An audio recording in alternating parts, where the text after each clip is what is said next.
les mains levées disent à quel point l'homme de foi ne prie pas uniquement dans sa tête, mais à travers son corps. Et il est tout à fait étonnant que lorsque je me mets en prière, sans nécessairement lever très haut les mains, mais au moins en ouvrant les mains, je commence à voir l'invisible au cœur même des ténèbres, au cœur même de la guerre, au cœur même des persécutions. Voyez-vous, les mains levées vers le ciel entraînent l'âme vers la paix. En ces temps troublés, notre devoir, frères et sœurs, c'est de faire l'expérience que si j'ouvre les mains, si mes paumes sont ouvertes, chez moi, quand je prie, quand je prends mon prion en église, mon Magnificat, que sais-je, commencez par ouvrir les mains. Commencez par ouvrir les mains et humblement se reconnaître pécheur. Et après seulement, lire l'évangile du jour. Ou alors à l'adoration. Vous savez que l'adoration a été désormais mise à l'église Notre-Dame pour permettre à cet édifice de rayonner aussi spirituellement et pas uniquement à travers ses pierres. À 17h le vendredi, nous nous réunissons pour adorer le Seigneur, pour aussi se confesser pour ceux qui le désirent, les mains ouvertes. Les mains levées vers le ciel, frères et sœurs, sont comme notre réponse au Seigneur qui rêve de cette étreinte d'amour pour sa création tout entière. Les mains ouvertes nous donnent aussi de pouvoir communier réellement à la souffrance de nos frères et sœurs qui, dans leur malheur, ne cessent d'ouvrir eux-mêmes leurs mains pour ne jamais perdre l'espérance, pour trouver la force de se relever et surtout de relever les défis qui sont les leurs. Alors, dans la première lecture, c'était les Hébreux face à l'agression ismaélite. Les mains levées vers le Seigneur par Moïse. Aujourd'hui, frères et sœurs, je pense à nos frères arméniens, ce pays qui a planté des croix à chaque carrefour, à chaque sommet, sur chaque église. Ce peuple qui aujourd'hui est exterminé sans que personne n'en dise rien. Tant nous sommes absorbés par les conflits que relèvent les médias. Je connais des frères arméniens qui, là-bas, se réunissent pour lever les mains vers le ciel. Et lorsque moi-même je lève les mains vers le ciel, je suis en communion avec eux. Et Dieu sait s'il nous le demande. Il ne nous demande pas d'aller nécessairement faire des choses chez eux, mais de savoir qu'ils peuvent compter sur notre prière fraternelle, la prière du corps tout entier de l'Église. Frères et sœurs, dans le monde aujourd'hui, nous assistons à l'extermination programmée et en acte de 380 millions de nos frères et sœurs chrétiens. Et nous oublions. Nous n'y pensons pas. Quand les prenons-nous dans notre prière? Quand les évoquons-nous dans nos prières universelles?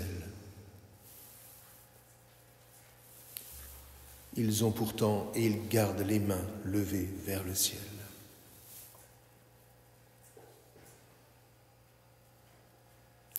Lever les mains vers le ciel, comme nous l'avons chanté pendant le psaume, c'est aussi lever les yeux vers le ciel. Et aujourd'hui, frères et sœurs, c'est carrément une thérapie. en particulier pour les plus jeunes, qui, eux, ont leurs yeux rivés sur le sol en direction du portable. Levez les yeux vers le ciel. Vous voyez ? Lever les yeux vers le ciel, c'est tout le corps qui s'élève, qui regarde vers le ciel. Saint Paul, gardez les mains levées vers le ciel pour demeurer ferme. Ferme dans ce que nous avons appris de nos pères et de nos mères qui nous ont transmis la foi, qui eux aussi ont traversé des moments difficiles dans leur vie, mais ils ont quand même transmis ce qu'ils avaient dans leur cœur. Ils ont transmis ce regard toujours élevé vers le ciel. Est-ce qu'il faut simplement garder les yeux levés vers le ciel pour tirer son épingle du jeu ? Non. Mais c'est pour témoigner, frères et sœurs.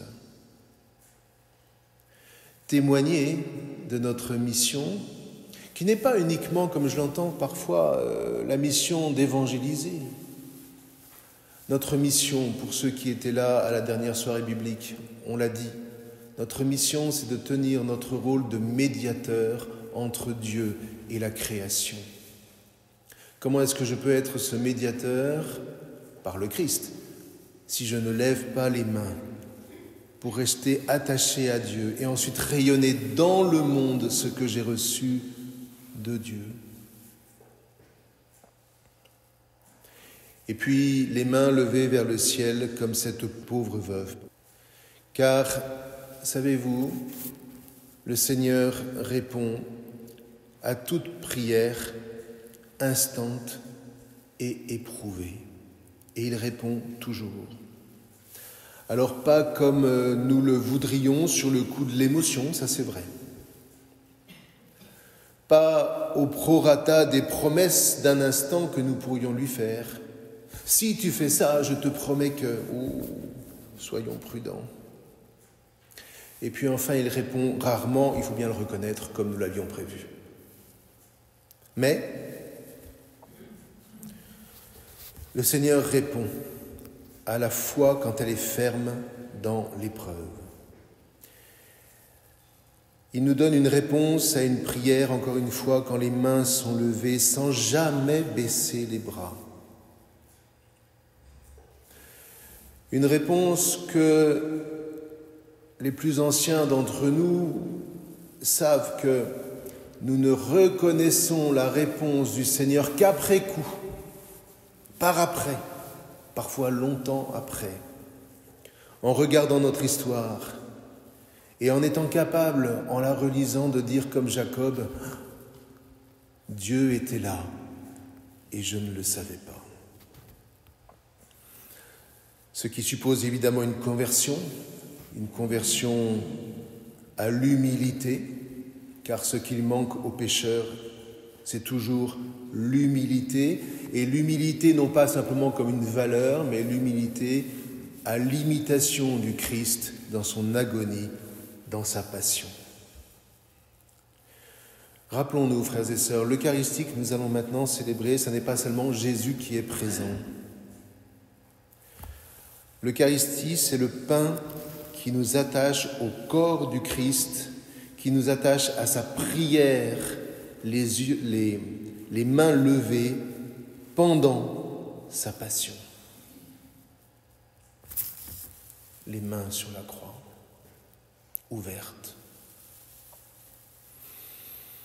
Dans le fond, l'Eucharistie est là pour nous faire tenir ferme dans cette prière. Comme dit la tradition, l'Eucharistie, c'est le pain des forts à l'intérieur. On peut se donner le change à l'extérieur en disant « on va faire ceci, on va faire cela, il faut faire ceci, il faut faire cela ». Mais la première force, frères et sœurs, elle est dans le cœur. Et c'est ce dont témoignent les mains quand elles se lèvent vers le ciel.